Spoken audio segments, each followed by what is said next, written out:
Welcome back to the Field of 12, your college football reaction show after dark.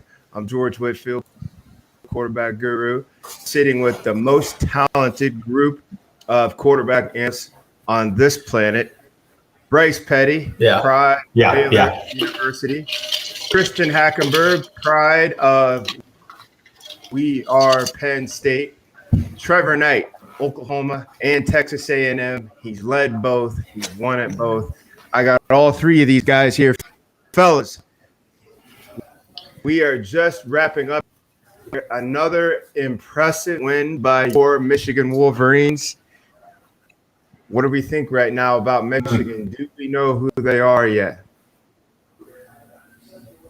I think they're starting to get a little glimpse of who they are, I think they are. Go ahead, Hack. Yeah, I mean, I think they have. I think it's been a long time. A little glimpse. Jim Harbaugh area. Yeah, it's a flash in the pan. You know, they got to beat Ohio State. They got to beat Ohio State this year. They got so it really is the seat warm.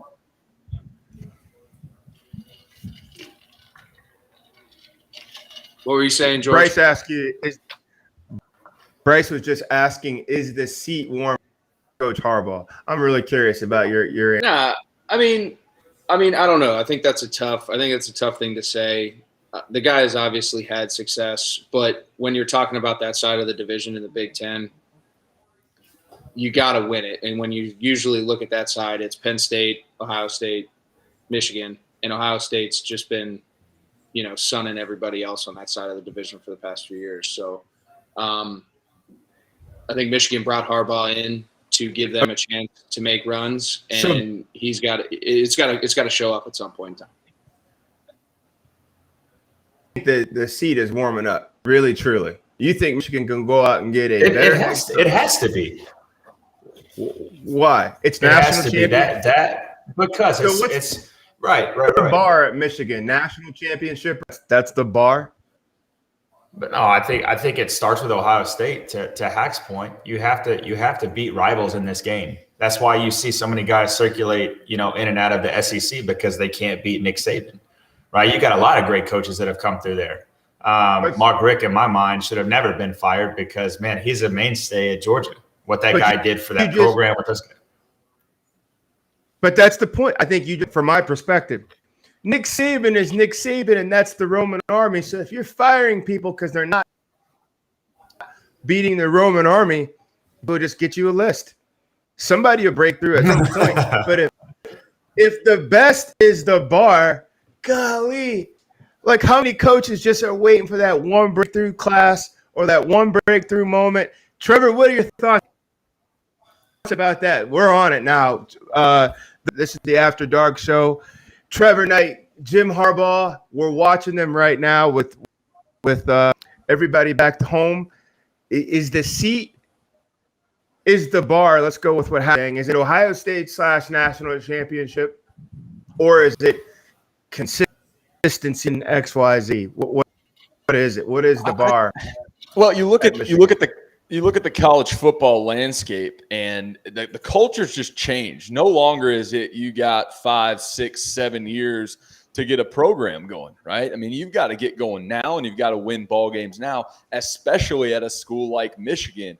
I see Michigan right now, even though you've got the big name at the top, being a lot like Texas down in Austin. You can go one of which ways. You can start going through this carousel where, you're the University of Texas, but you're falling off hard year after year after year, or you go and you chase it all and start being consistent. Yes, the end goal at a place like Michigan is still national championship because of all the history there. But right now, in this kind of macro view, it's got to be getting back to consistent football and winning those, or at least competing in those rivalry games.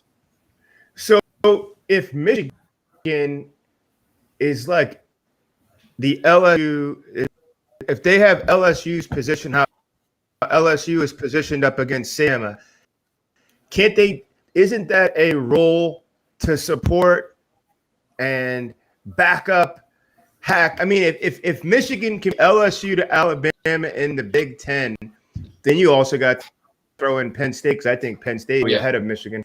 Is that worth riding with him on? You're still going to have Alabama, but LSU was in the national champ. They just won the national championship. They won it maybe 10 years back. Is that enough to go scare them, tag them up, so to speak, or do you have to absolutely replace them?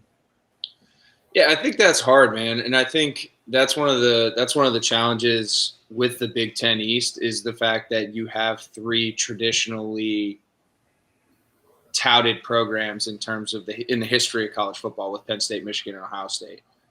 The issue I kind of find is, and the balancing act that programs need to figure out goes back to some points Trevor made, where you're either going to rotate things in and you only have 3, 4, 5 years, or you're going to go the route of the Patriot way or the Steelers, bring in some NFL references in, where you keep consistency and continuity in terms of building a culture, right? But there does come a point in time when that isn't working, where the establishment of that culture is failing for whatever reason. And the one thing you said, George, really resonated. I mean, Penn State's been beating Michigan for, the past 4, 5, 6 years. So I don't even know if they are that LSU. And when you go into a game like the Ohio State-Michigan game and you've been getting beat, and they really haven't even been just getting beat. I mean, they've been getting spanked. It's going to be one of those things where I think this year, if Harbaugh is able to go up there and get a win, and it has to be a win, does not matter. I think that conversation happens. But if he loses again and Penn State ends up going up there and beating them again, I don't know. I think definitely you can't. Look, he's 49-22. He's 49-22. He's not a Mike Tomlin. He's not a Bill Belichick to where you can just sit there and scrape over the fact that, it's Harbaugh, he went here. It's 49-22. How many years and how many games do you need to prove, hey, man, I got my recruiting classes here? Like Tom Herman had 3, to your point, Trevor, had 3 years. Yeah. That was it, and they let him go. You have to win now, and I think his reputation at Michigan for what he is to that program allowed him to be here this many seasons. That guy's got to win. Hack, to your point, if he doesn't beat Ohio State this year, if Penn State comes in there and beats him, I think he's gone. Yeah.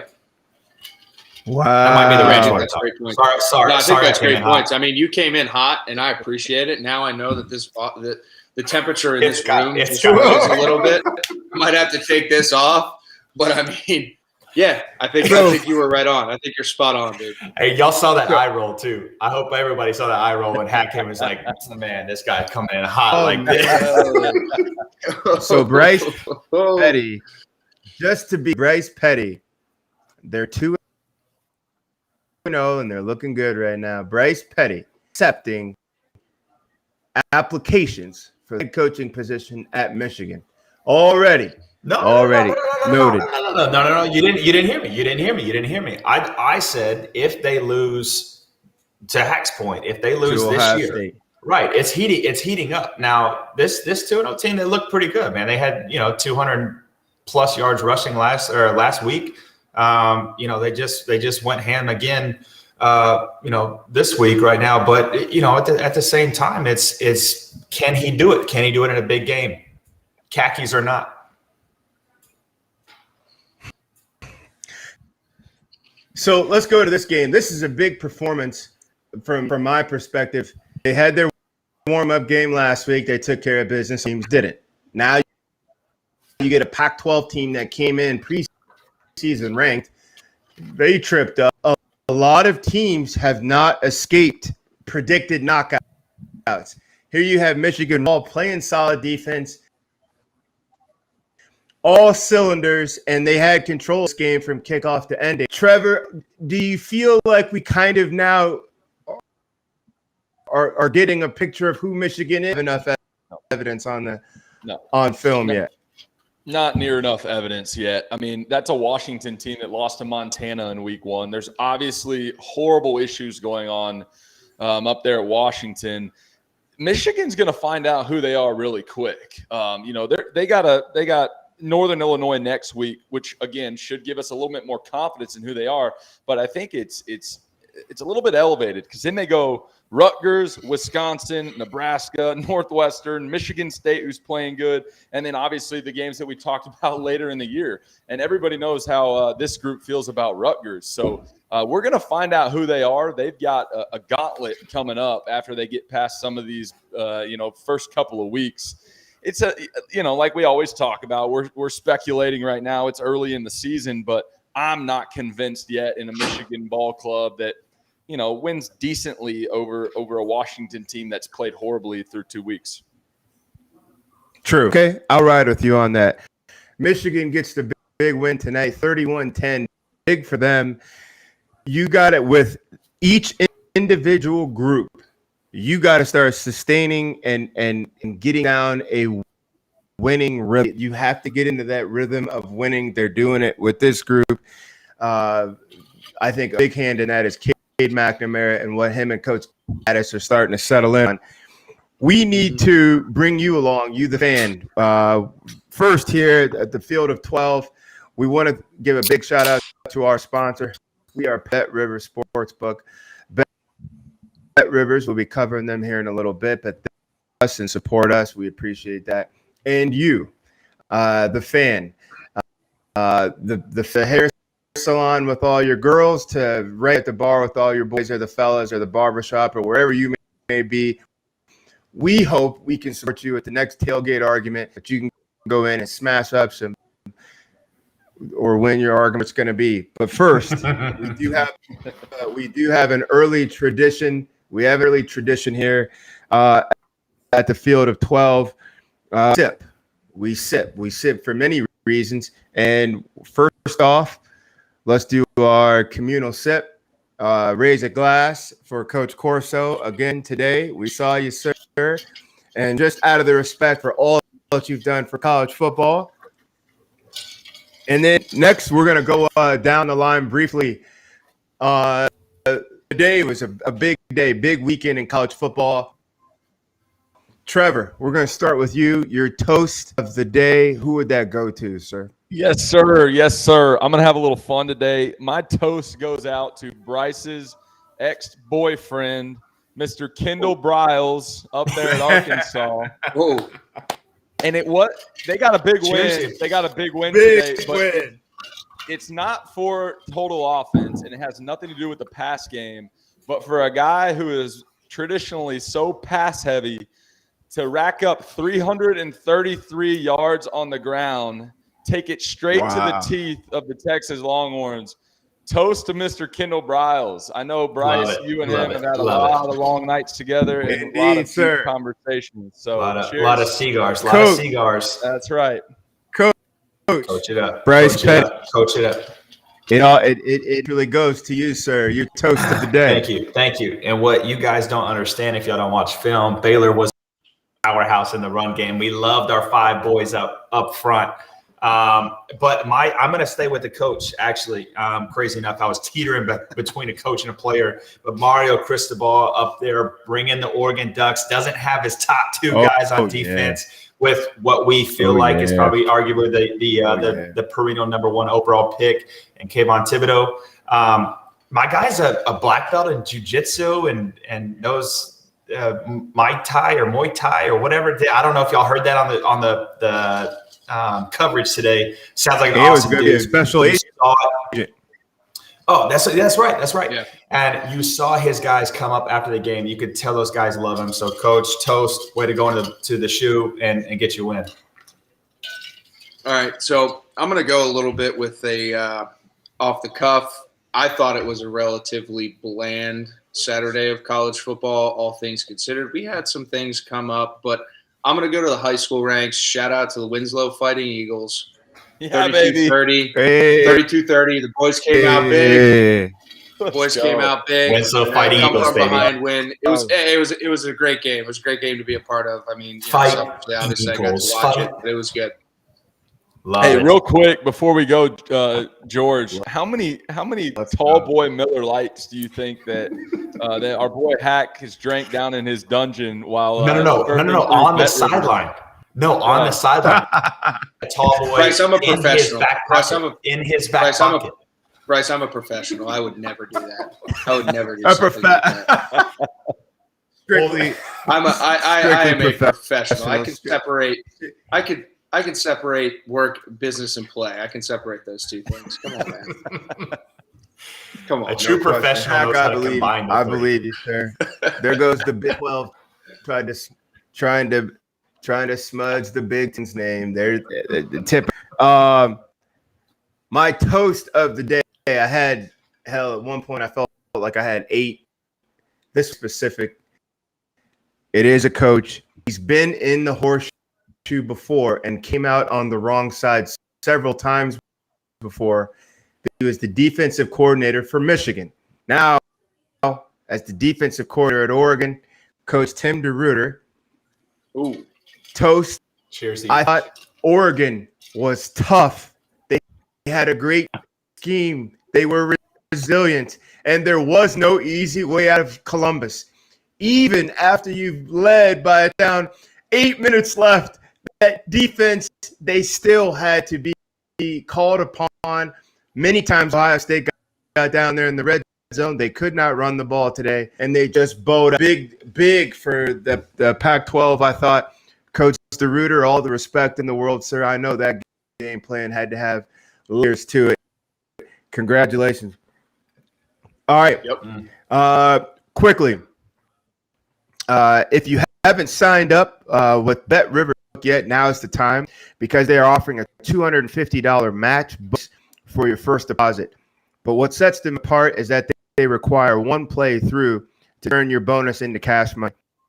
With the Rush Pay instant approval, with your winnings is safer, more secure, and more reliable than ever before. With football season kicking off, get into the action going to betrivers.com today or by downloading Rivers on your iOS app. Must be 21 years old or older.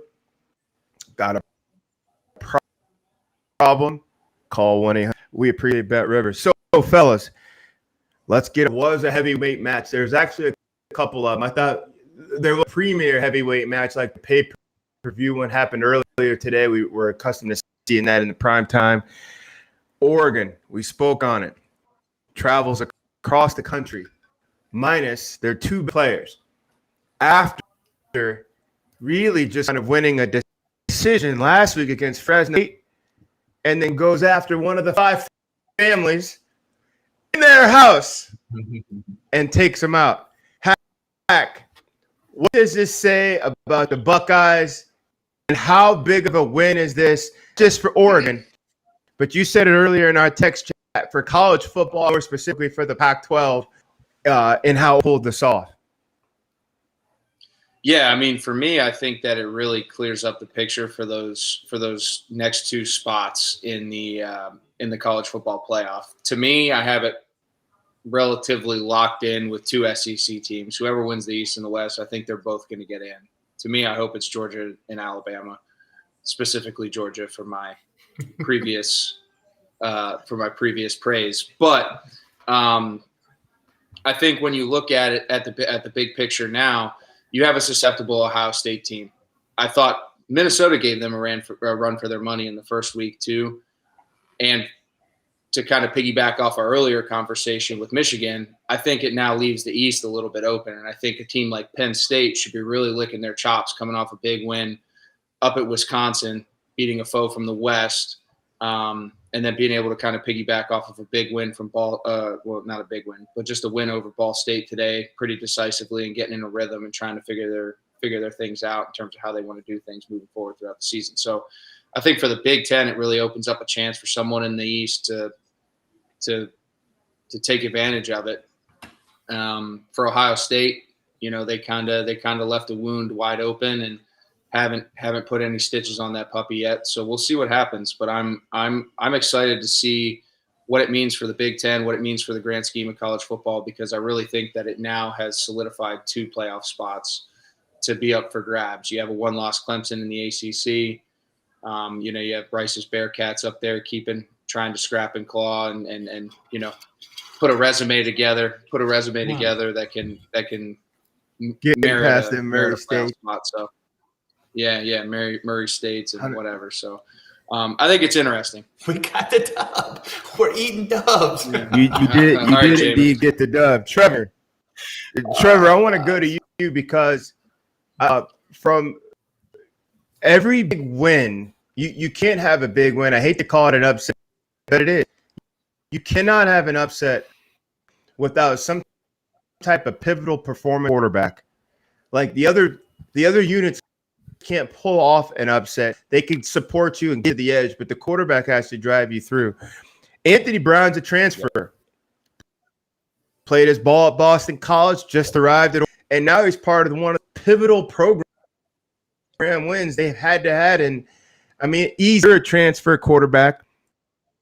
You've done this. You've won after transferring and had program changing wins. What did you see from Anthony Brown? How big is this going for the Ducks? Well, I'll tell you what I saw out of Anthony Brown, which is huge for that team going forward. They had their marquee matchup here at the beginning of the year, which is tough for any quarterback, but especially a guy coming in from another school. Obviously, he's played ball before. He's got a foundation of respect, but he is still in the process of earning these guys' respect day in and day out. You can tell by the way that he carries himself that he's done a good job up to this point of getting that team behind him. But a staple win like this, the way that he was able to stay even keel throughout this matchup, keep throwing punches left and right when Ohio State was trying to come back, he won his team over. It's going to be fun to watch him throughout the rest of the year, where I think they've only got, as it stands right now, 2 other matchups in the Pac-12 that are even worth watching, right? I think they run the table. I think he's going to continue to be better and better. He may even be in the Heisman talk here at the end of the year, which is a really, really fun story from a guy that transferred, because it's hard. I mean, even though you've played a lot of ball before, to come into a new locker room where you didn't get to go and spend, freshman workouts together and earn these guys respect. You didn't get to hang out in the dorm rooms and get to chop it up with these guys. You come in, you show them by the way you work that you mean business, and that's what he's showing up there in Eugene. I love that. And like that, honestly, what people don't really get. They just see player, they see huddle, say go. And it's an awful lot of galvanizing and what you got to do behind the scenes, the dog days of summer. I love that breakdown. Bryce Petty, I know you watched this thing from kickoff to ending. The biggest thing, and yes, both quarterbacks impacted the game differently. It was a great coached game by both. Ohio State, first time we saw 100,000 get back in the horseshoe in those 2 years. But the biggest takeaway you had was? Yeah, that to be totally honest with you, I like watching in terms of just position specific. I like watching both those guys battle a little bit. To Hack's point, going back a little bit earlier, that Band-Aid to me is the front seven of Ohio State. You got guys talk about, DBU, receiver U, QBU, whatever. If you go kind of back into the history of ball, I mean, Ohio State's, you got Bosa brothers, you got Casey Hayward, you got dudes that come out of Ohio State. And if I'm in that room, I'm pissed. Oh, dude. Yeah. Chase Young's who's a freak. You got guys like that leadership in that room needs to take over, because you have 2 consecutive games of 200 plus on you. I want to tell you what, though, Bryce, that's one of the least experienced Ohio State front sevens that we've seen in years. And that's where I think they are most susceptible. So I think that's a great point. And I didn't mean to cut you off, but I want you to keep expanding upon that, because Josh Perry and I have been talking about that, who is a guy who was part of that front seven at Ohio State on our podcast. And he's been so worried about that going into the season, texting today. And I think it's a great point to expand upon. Yeah, well, do it again. If you cut me off, I'm going to come with bows. Yeah, you're right. It's totally bad. No, but shaking in my boots. That's a great point. That's a great point. You don't have to. I mean, dang. You know what? We'll go hunt this fall and figure that out. But the idea of having an identity year in and year out, and we talked about it with obviously the Alabama game last week. It does not matter who they have in there. They know who they are. They come in because there's tradition, there's history, and I have a certain standard to play at. Ohio State doesn't have that right now at front seven. That's a great point on the experience part. Maybe that's what that is lacking. Somebody's got to step up in that world. On the flip side of that, I love watching Oregon come in. Go ahead. You love watching Oregon and what? Yeah. No, on the flip side of that, I love watching Oregon come in because they did barely escape Fresno State. No one was really – I think that they had the line at 14.5 for Ohio State. So that tells me, man, no one believes you can come in the shoe and win. Minus the fact or add the fact, rather, that they got their two best guys on defense not in the lineup today. So I thought they came out hungry. They came out passionate with something to prove. And to your point, Trevor, on this Anthony Brown kid, transfer or not, Oregon played, I think, 5 games last year. You don't really know who you are coming into this season. It's kind of a brand new scrape, but running through CJ Burdell, that dude for $161 and 2 touchdowns lets you, kind of just breathe and operate. And I think that's something that I really took away from Anthony Brown's performance today is he just operated. If they do that, I love Trevor's pick going, running the table in the Pac-12 because I think they've got a really potent offense along with the stout defense too. George, I want to ask you this, watching that game back and forth. Yep. If you don't mind, I was just going to ask you, being a guy that is a little bit more removed than the rest of us and the QB guru yourself, you've trained a lot of these guys from a mentality standpoint. What do you see when you're watching games on Saturdays in a guy like Anthony Brown down the stretch, just from his demeanor, his pocket presence? I mean, what is that through your eyes? Was that impressive, or would you teach it that way? You see what I'm saying? Yes. So the question, I love the question because a lot of people look at a quarterback's impact on a game. They go straight to the stat sheet. He was just around 500 and he only threw for 200 yards. Well, that might be because, they played with a nickel package most of the game, and a lot of those incompletions were him beating sacks, so they weren't in trouble and getting rid of the ball, et cetera, et cetera, et cetera.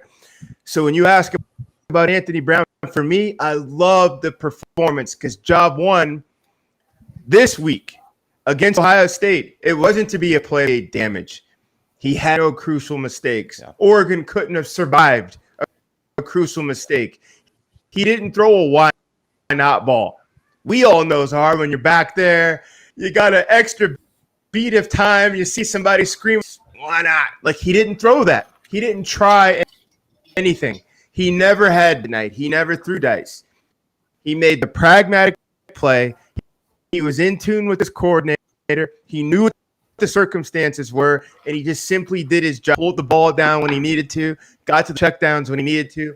And think about, yes, the Ohio State front seven is not what we're accustomed to seeing. And to me, it kind of reminds what Bama was a couple years ago when Tua was rolling, and they were beating teams 30. That front seven wasn't great either, but they could kind of mask it. Maybe that's what Ohio State is today. But they got rid of the ball. See them in a ton of 2nd and 25s, a bunch of 3rd and 20s. He just mitigated damage. So ask about his performance and what did I pull from him. Just really arriving there. My job is to keep the ship steady. Get my job done. Let the rest of these guys play ball. And my coaches will figure it out because Oregon's coaches, I thought they were incredible in all phases. Without, like you said, Bryce, he didn't lose their two biggest.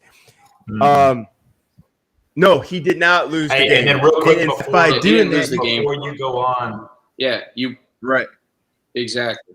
Right. But you have to, and I love this because the kid's 19 years old, threw for 450 today, I think. 480, 484. Yes. Bro, he had deep outs. He had right hash all the way to the left sideline. I mean, he is growing up. I saw that. Dude, hey, Columbus has got their guy. Again, to the same point that we were talking about with Anthony Brown, didn't lose the game. He had a pick late, trying to make something happen a little hot. But that guy with Ryan Day for the next 4 years, dude, if he's there for 4 years, he ain't gonna make it for you. Yeah, He ain't gonna be for you. The next CJ couple. Stroud, hey, After the next. you can play, brother. Yeah. So, Hack, Trevor, the thing I love, Stroud, and we've talked about this on the field a lot. He throws with so much customer service. You see Ohio State diving, slowing down, getting tackled by the ball. When that dude puts a ball out there, you can keep right on about your business. The customer service is incredible. Motion, like his overall passing ability, but he did look young.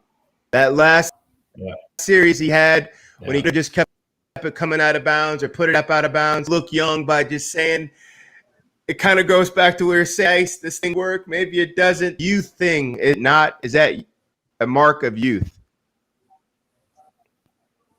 It absolutely is. As you go through the ranks, as you go through contests, you build that confidence up to where you're an older guy. And it doesn't necessarily just happen on game day. It happens in the locker room too. You feel yourself growing up in the locker room by the way that your guys look at you. Yeah.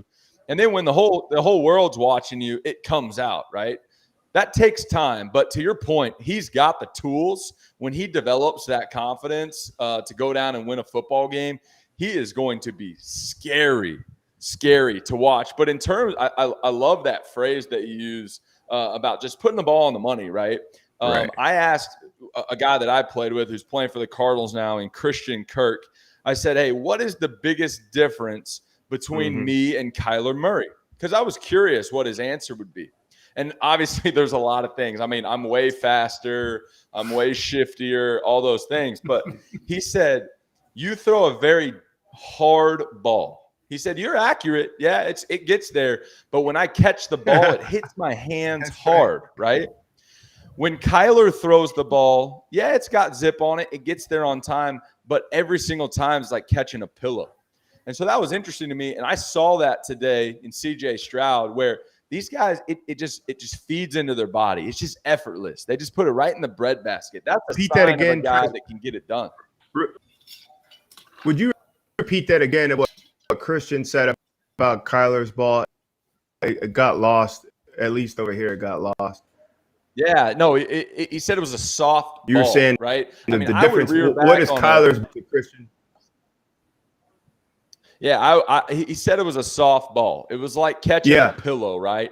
I would rear back on a 3-step slant route, and I'd try to fit it in there and throw it super hard, and it would just be a very difficult catch. Kyler's ball comes in regardless of what the throw is. If he's putting it on a line, if it's a 2-ball or he's airing it out, it just hits your hand soft, and that's what I saw in CJ Stroud today. Ball just hitting these guys' hands in stride, on the money, and it was soft and catchable. Which is a big promising point for him moving forward with timing with those guys and just with completing football passes and getting the ball in the hands of his playmakers.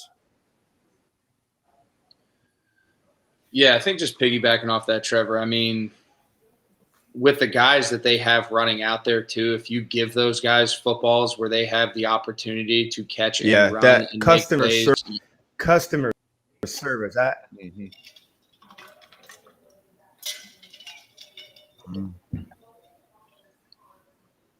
Go ahead, Hack. Makes all the difference in the world. So we did learn. We learned more about. Go ahead. I said I think you got a little bit of a lag, but we're okay. No, I was just saying. I think those guys, when you give those guys the ability to catch the ball and make plays after the catch. I don't know what to do with my hands right now. Dude. But anyway, I think when you give those guys, and I think just touching on everything you guys were saying.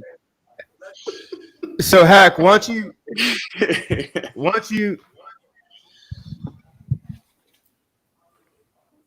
no, it makes perfect sense. Heck, it makes absolute. Yeah, it all makes sense. There's no question about the things you just said.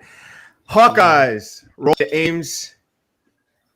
The Hawkeye Iowa in college football in almost a decade that two teams from the same state played in a ranked matchup. Iowa rocked them, and it really wasn't even close. And the have the one Bryce, Brock Purdy, Iowa State. What did you see as the absolute the downfall or the curveball they ran into it couldn't get past today? I don't even think it was. I don't think it was even a curveball. I just felt like, watching the game, I didn't feel like they had any energy whatsoever, and that has to be something that either. And I wrote down on my notes like, Matt Campbell, where are you at? Brock Purdy, where are you at? Matt Rose, where are you at? The leaders of that team. You got all this hype surrounding you. People don't just lay down because you're top 10 in the country. That's 2 games now, with last week barely scraping, 16-10, kind of rolling into this week. You got a hot Iowa team that they rely on their defense. And so, Brock Purdy, Breece Hall, again, this is the second week in a row, guys, that this is 60. I think he went 68 yards last week and he went 69 yards this week. Mm-hmm. That's your dude. That's your bell cow. Those guys need to be moving up front to where they can figure out, hey, man, what is our identity? Are we going to run through Breece Hall like we did last year at 1,500 yards and 20-plus touchdowns? Or are we going to have to move it around again? But I think that there's a lack of identity in Ames right now from what I saw. And again, not to take anything away from Iowa because they played great, but they had 4 turnovers that resulted in 20 points. And you can't have that when you're playing big games. College game day rolls in. You got to be on your stuff. So, Brock Purdy, 13, 27, 138 yards and 3 picks. Did he get benched? Did he not? Was that kind of mop up stuff? He's your guy. That dude walks into Pizza Hut in Ames. Everybody knows who that is. That dude's getting free pizza, free Coke, and everything else. So, we got to kind of figure out what's rolling on in the backfield for them. Yeah, I'll piggyback off that, Bryce. It is college game day.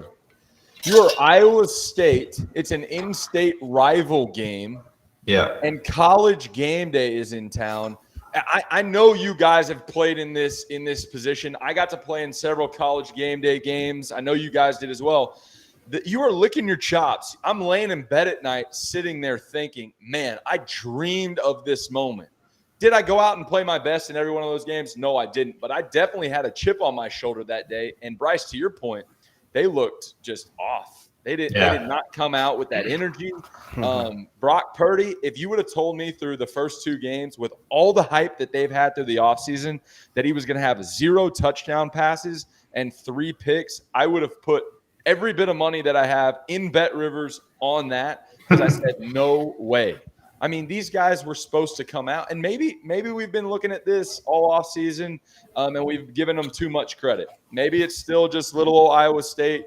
They're a basketball school, and we got to temper it down because that's. Can you put up the stats again, Dagan? Oh, no. Yeah, I mean, basketball school. I'm Bring going to back throw this George's Niang to run your offense, dadgummit. Shoot. I'm just going to throw this out there too, though. I mean, I think Iowa State did everything that they should not have done based upon watching Iowa play last week. Dagan, can you put the stats back up? Iowa thrived off of the ability to have turnovers, have short field, defense create opportunities for their offense. And when you're coming in as Iowa State watching that tape, that should have been your main focus, is to avoid any Look at this. Any type of script like that. And remember,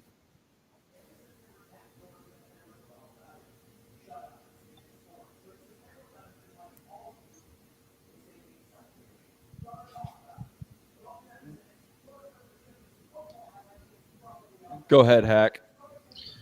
Yeah, no, I was just saying, I think the game plan was a little bit backwards, and it's not to discredit Iowa in terms of how they came in there, and their defense stepped up, played well. I think the one thing that you guys kept saying is Iowa State didn't show up and do their job. So, and I just think there's going to be a lot of looking in the mirror. Bryce, I think that's fair. Hack. You played against Iowa. You played Talking about an Iowa State team. Mentioned. we got some lag issues. Some lag issues, fellas. That is what's COVID giving us. I'll ask you this while we're waiting on George. You played in the Big Ten. Bryce and I obviously played in the Big 12. I played a little bit in the SEC. What's the mindset of Iowa, right? I mean, where do they stand year in and year out? It's middle of the ground, right? I mean, this is not some huge juggernaut in the country, right? Yeah, I mean, I think Iowa's cyclical, and I think that's when we talked about even Harbaugh up at Michigan and their role and their thought process in terms of what's their definition of success. You see a guy like Kirk Ferentz down there, who coach, cheers, who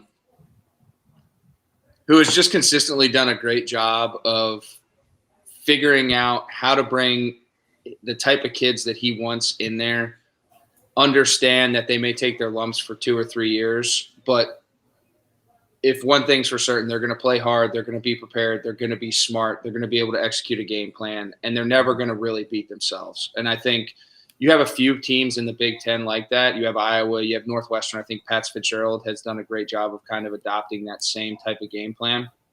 So for Iowa, you just know that when you have a game like this, and you guys were talking about it's game day, there's all this stuff going into it, media pressure, hype, expectations.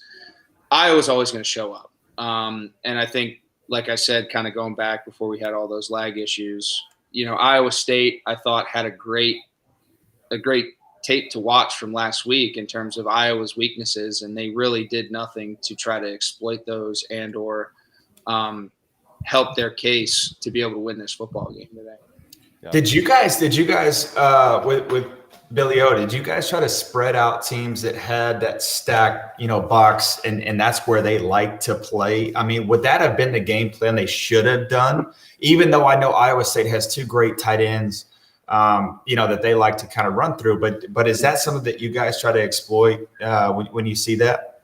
Yeah, I mean, I think really, like, when you look at it, one thing that I brought up is Bill was a big proponent of numbers, leverage, and matchups, right? And when you have all of those expectations, and obviously I'm talking on 1 year with Bill, unfortunately for me, but the one thing that you could do is, maybe I have a tight end that's a huge mismatch problem and they are condensing the box. You could spread it out, put those guys outside. It's going to be a matchup issue. Someone's going to create a matchup issue. And if not, they're going to give you a favorable box to run the football. You can only do so much defensively.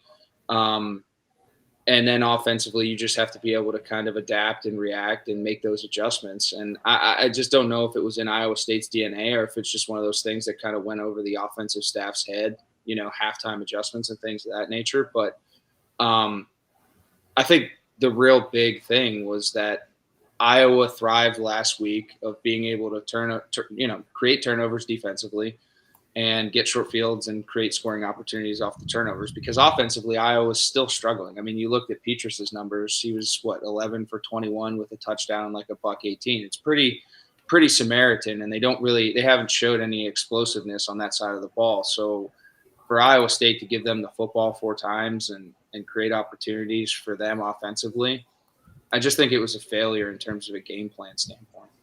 I agree. The only thing that I did like from that post-game press conference, Matt Campbell, I like the guy a lot. He took full credit. He said, I didn't have my guys ready to play, which he didn't. Whether he did or not from a coaching staff standpoint, they didn't show up to play. But I appreciate him taking the credit for that.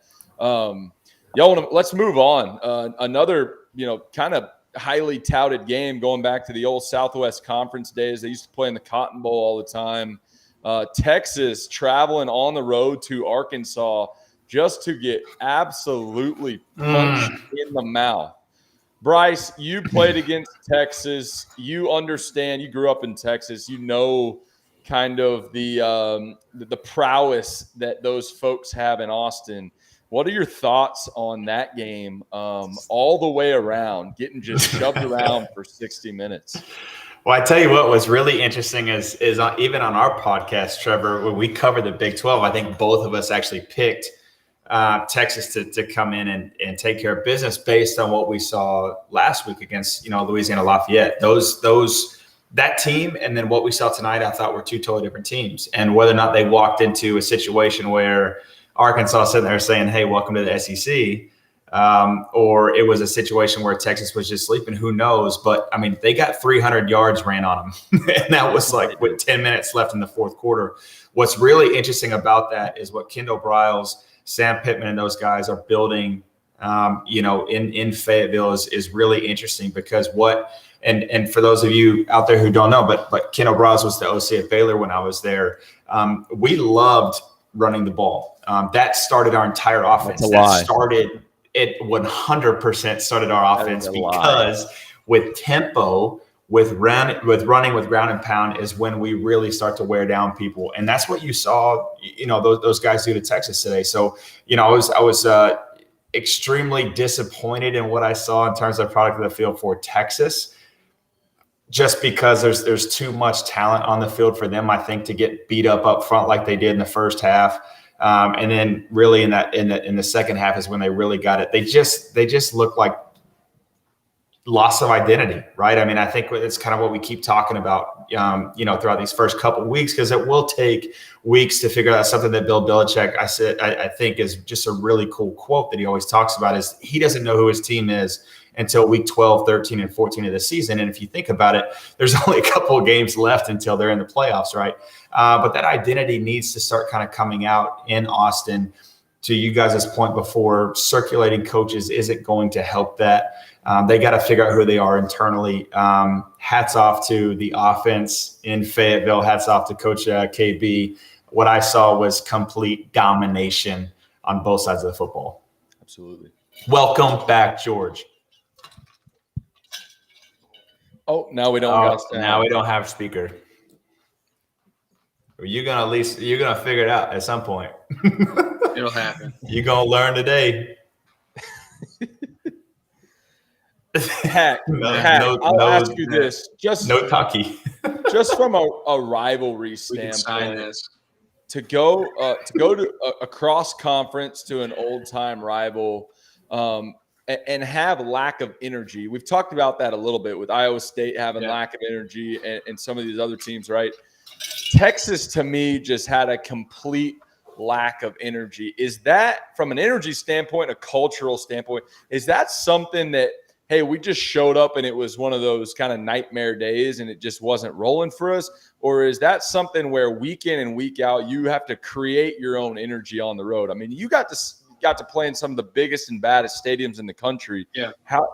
Give everybody a little insight on creating your own energy in a hostile environment when things aren't going good. Well, I'll be honest with you. I mean, it's easy to get up when you're going to play in the Shoe or the Big House or Camp Randall at Wisconsin. There's going to be energy. It may be negative energy, but at the end of the day, football teams and football players feed off of any energy. It's hard when you go into a Purdue or an Illinois where there's 7 people in the stands and you're kind of looking around like, hey man, are we playing football here? Or is this an inter squad scrimmage or cross team practice? So that's one thing that I said. For me, I think you guys touched on all the great points. Texas has had so much turnover from an administrative standpoint and a philosophy standpoint and a culture within that locker room. It's hard. I thought riding the wave from week 1 with how they played, yes, there was a little bit of an expectation for them to be able to go out there and win that game last week. And obviously you have an SEC team in Arkansas showing up this week. But it's just, I think they're still trying to find that consistency and that identity internally. And it's not going to be an easy road. So we'll really see, I think, to the one thing Bryce pointed out is, in the NFL, it's week 12, week 13. But, here, first year in the system under Sark, we'll see what happens moving forward into week 4, 5, 6, 7, 8. And if they can really get things turned around and they need to be able to define what's a win for them this year in terms of the season. Is it a bowl game? Is it a New Year's Six bowl? Whatever it may be. and start tracking for the 2, 3, and realistically 4-year plan when they're going to be playing in the SEC. Absolutely. Trevor, real quick, let me ask you this, buddy. So we saw a QB change tonight. Mm-hmm. What do you think about that QB change? Is that something that Sark is just, hey, we needed to change your pace? Do you think that that's something that, we've seen what we got, out of Thompson last year? New coach comes in, doesn't matter. It's every man for himself. There's a QB competition. He goes with Hudson Card, and now we're back to Thompson. What do you think about that one? No doubt. I have a unique perspective, and I love getting to talk about it now that my career is over, because I got to experience every single part of a QB room. I was a young guy going against an old guy, won the job early. I was, the sole starter, and then I went to switching back and forth. I was again the sole starter, and then Baker Mayfield comes in. I lose my job. I get benched. I transfer. I gotta earn my spot again. I pretty much experienced every one of those emotions in a QB room. And so when you look at Hudson Card, it's tough for him. I feel for him a little bit with a new coach coming in, having to kind of reinvent the identity of obviously a damaged program and a very damaged culture. He needs a guy up there that's going to win. And so he's having to shoulder not just the QB battle as a young guy, but he's having to put an entire university and an entire program on his shoulders on top of that and go out and try and play good. And, he played pretty good last week. He just didn't get it done tonight. I don't know if that's completely at fault for him. I thought the guys up front didn't give him a whole lot of chance for success. I think that offensive line at Texas needs to pick it up a little bit. But it's tough to look over your shoulder knowing, hey, if I mess up, there's another guy that can come in here and replace me pretty quickly. That's a hard place to be in, instead of having the full confidence of the world like Hack did for 28 straight seasons at Penn State, knowing, hey, I'm the guy. I can go out here and play with confidence and play really good football. What are your guys' thoughts on that? I mean, I know I was always looking over my shoulder, and it hurt me mentally. What do you think from Hudson Card's standpoint? Do you think he's going to sit in there and really elevate to be that guy, or do you think it's a quarterback competition this week down in Austin? Well, I think you bring up good points, and it's hard for me to really expand on my experience with it because of all the other noise and background noise going on with the program at Penn State when I was there. But just trying to put myself back in being a younger guy and the mindset. And the one thing that I had is that I was a true freshman. I was young and dumb. I was from a small town in Virginia. I had, a great coach, and I just didn't really focus on the bigness of college football. And when you go to a program like Texas, Penn State's big and all that, but Texas is massive, and the amount of funding and the alumni base and the expectations when you walk in there.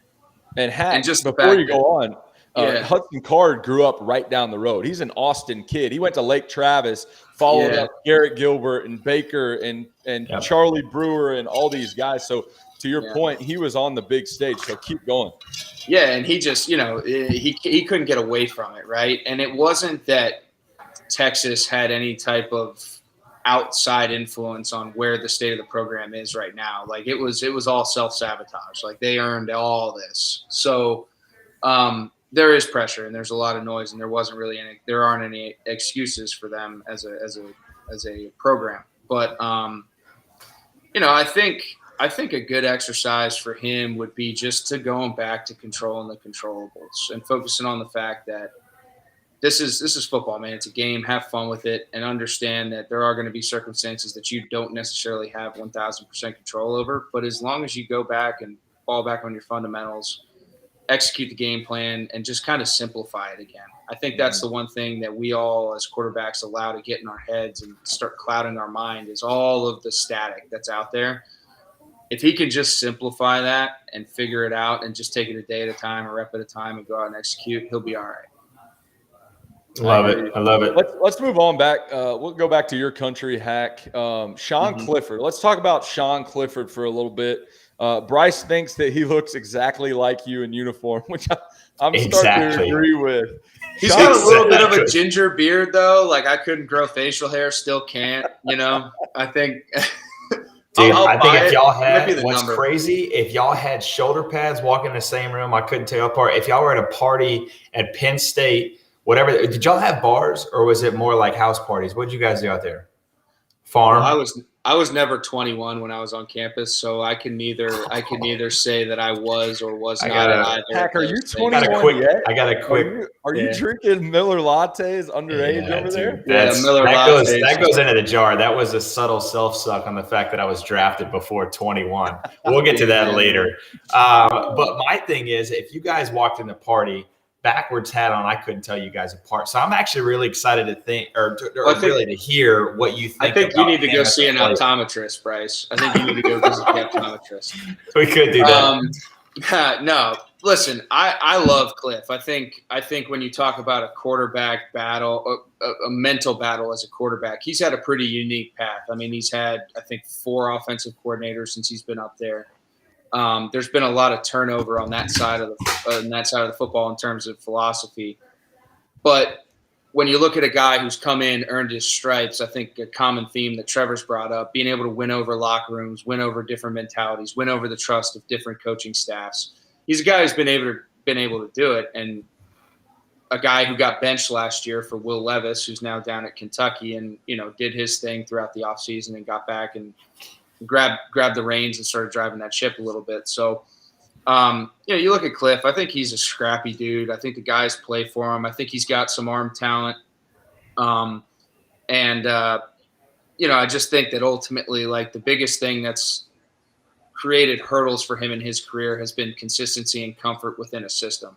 Mm-hmm. And that's where I think Penn State really needs to make a stride this year and fast track that, just because of the amount of ball he's played, to be able to dethrone Ohio State in the East this year, going back to another earlier conversation where I think they are susceptible. And I think with Penn State's defense and the way everything's structured, they got a shot. So with him being able to just get in a rhythm, focus on trying to get in Yurcich's back pocket, live on that guy's hip all day, all night, figure out what he wants and his vision for that offense, he's a guy who can do it. It's not like he doesn't have the talent. He's got the talent. And I'm really hoping for him. I'm rooting for him. I'm pulling for him because he's a kid who's earned it. He's really been battle tested throughout the last 3 years. Absolutely. Do we have George back? I apologize. Can you hear me? We can hear you. You can hear me? You can. All right. Yeah, perfect. we got you. Yes, you can hear me? Yep. I'm up here executing like Nebraska. Trust me. This is a challenge, and we're gonna iron this. We're gonna iron all this shit out here. So quick question, since we're there, and you guys are talking about his life, if I give you 1 semester to redo college anywhere in America, where would you go? And what would you be? Like, would you switch being quarterback for a frat king? Would you be a point guard at Duke, but you'd be that guy in the fall, so you're not playing? Like, if I gave you 1 semester, Trevor Knight, to go back and relive anywhere, how would you use that semester? All right, George, you're setting me up for the douche jar. I'm going last here. I want to hear Hack first. Okay. Because I know I'm going straight to the douche either. jar if I go first. Hack, you go first, man. I mean, I could come up. Trevor, great deflection there. Dude, that's grade A, dude. Instead of going straight to the douche jar. Yeah, wow. Man, George. I think there's a lot of options out there. Oh, God. Go ahead. I know there's a lot of options out there. Yeah, I'm going. Ticket. Yeah. I think there's a lot of options out there. Obviously, with the lack of time here to be able to prepare myself for this question. I think I'm going to Coastal Carolina as the quarterback. I'm not gonna be a cat. I'm gonna be a dog. I'm gonna be hanging out on the beach. I'm gonna be having fun. I love it. Having fun doing my thing. Let's go. I love it. Fall semester or spring semester? Definitely spring semester. Spring ball with that schedule, spring ball schedule. Dude. Yeah. Spring breaks. Come on, wouldn't even have to leave. Put Hack down for Coastal Carolina. Bryce Petty. If Hack